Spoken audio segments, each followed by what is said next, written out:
Assalamualaikum warahmatullahi wabarakatuh. Selamat pagi anak-anak. Bagaimana kabarnya hari ini? Alhamdulillah. Ya, perkenalkan nama saya Pamida Rizka Kansa. Anak-anak semua, Bapak Ibu guru bisa memanggil saya Pamida. Baiklah, di sini saya akan menjelaskan dan menerangkan juga menceritakan sedikit tentang sejarah kurban, kriteria hewan kurban dan yang lainnya. Nah, kita mulai ya. Sejarah kurban diawali dengan Siti Hajar, seorang istri dari Nabi Ibrahim alaihissalam, melahirkan keturunan seorang bayi laki-laki yang diberi nama Ismail. Nabi Ibrahim alaihissalam diberikan sebuah mimpi di mana ia harus menyembelih anak kesayangannya tersebut. Nabi Ibrahim tidak langsung melaksanakannya dan meragukannya. Di hari berikutnya, di hari kemudian, sampai 2 hari berturut-turut setelah mimpi tersebut, datanglah lagi mimpi di hari-hari 2 hari tersebut. Akhirnya Nabi Ibrahim alaihissalam mendiskusikan mimpi tersebut kepada kepada Siti Hajar, istri dari Nabi Ibrahim alaihissalam, dan Ismail. Ismail pun menyetujui apa yang telah dikatakan ayahnya, karena Ismail percaya Nabi Ibrahim adalah Nabi yang telah dipilih oleh Allah Subhanahu wa Ta'ala, jadi akan baik-baik saja.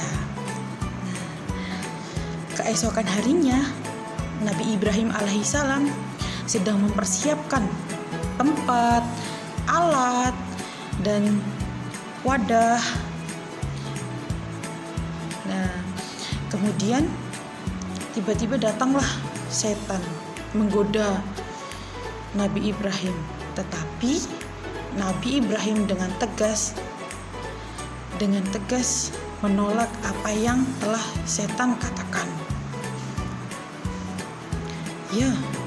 Dengan melempar batu ke arah setan. Kemudian setelah hilang, atas lemparan kecil tadi, setan tersebut hilang. Datanglah Ismail kecil. Kemudian Nabi Ibrahim alaihissalam menyambut putranya dengan hangat. Ditaruhlah Ismail di atas tempat yang sudah disediakan. Di situ datanglah lagi keraguan oleh Nabi Ibrahim. Nabi Ibrahim mulai ragu lagi. Ismail meyakinkan ayahandanya lagi. Dan akhirnya Nabi Ibrahim alaihissalam mempersiapkan sebilah pedang dan mengayunkan ke leher Ismail.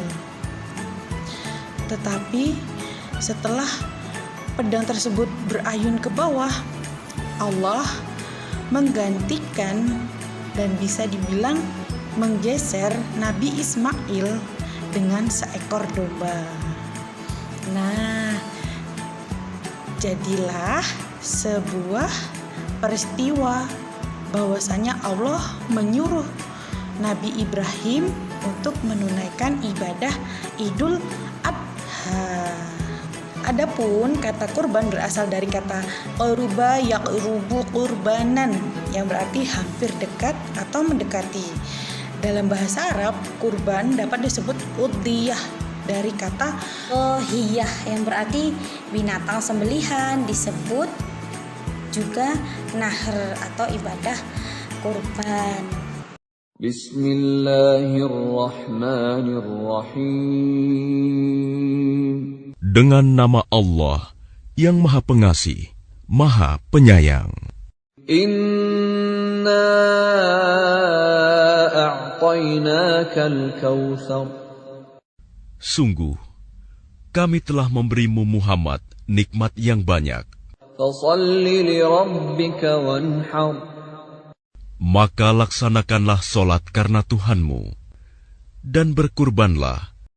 Pun hewan Yang diizinkan untuk dikurbankan adalah kambing, domba, biri-biri, sapi, termasuk kerbau, dan unta. Kriteria hewan untuk kurban yaitu pertama, hewan yang layak dan pantas dijadikan hewan kurban yaitu bertanduk lengkap, gemuk badannya atau berdaging, warna putihnya lebih banyak daripada warna hitamnya. Adapun hewan yang tidak layak dijadikan hewan kurban adalah yang buta salah satu matanya, yang sakit, hewan yang pincang, dan hewan yang kurus kering dan kotor atau bisa dibilang tidak bersih dan tidak berdaging. Kedua, kriteria dari segi umur. Dalam hal ini dijelaskan bahwa hewan yang memenuhi kebutuhan kurban adalah usia 5 tahun untuk unta, sapi 2 tahun, dan kambing 1 tahun. Kriteria ketiga dari segi jenis kelamin. Tidak ada dalil yang mengkhususkan salah satu jenis, jadi boleh betina atau jantan. Jumlah hewan kurban: memotong 1 kambing untuk 1 orang, memotong unta untuk 10 orang, untuk memotong sapi untuk 7 orang. Tetapi ada yang memperbolehkan unta mencukupi untuk 10 orang. Adapun penyembelihan kurban dapat dilaksanakan pada tanggal 10 Zulhijjah setelah sholat Idul Adha. Dilanjut hari berikutnya yaitu tanggal 11, 12, dan 13 Zulhijjah.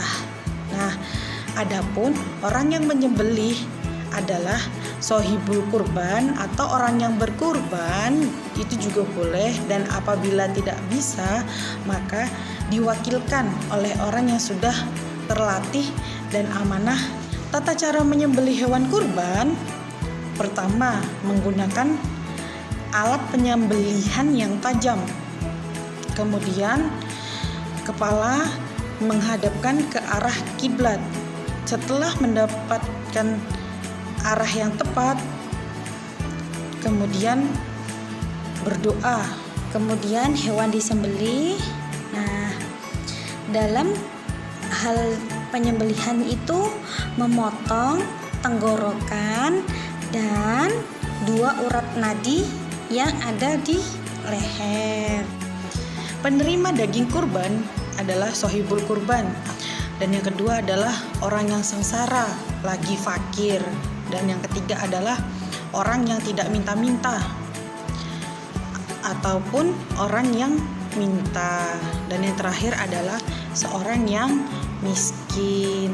Adapun hikmah materi tentang Idul Adha ini adalah sebagai ungkapan syukur kepada Allah Subhanahu wa taala yang telah memberikan nikmat yang banyak kepada kita.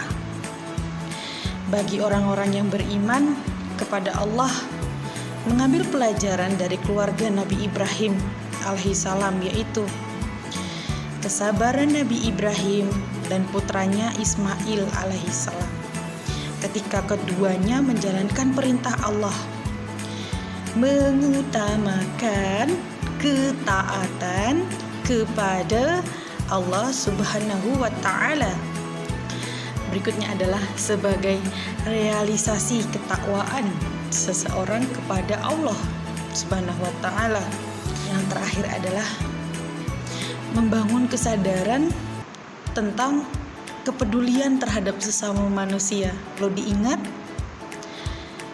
harta yang kita miliki adalah sebagian atau beberapa ada milik orang lain juga. Terima kasih sudah berpartisipasi dan sudah mau mendengarkan sedikit cerita dari saya dan sedikit cerita tentang ibadah kurban. Mohon maaf atas banyaknya kata yang salah. Billahi fisabilil haq fastabiqul khairat. Wassalamualaikum warahmatullahi wabarakatuh.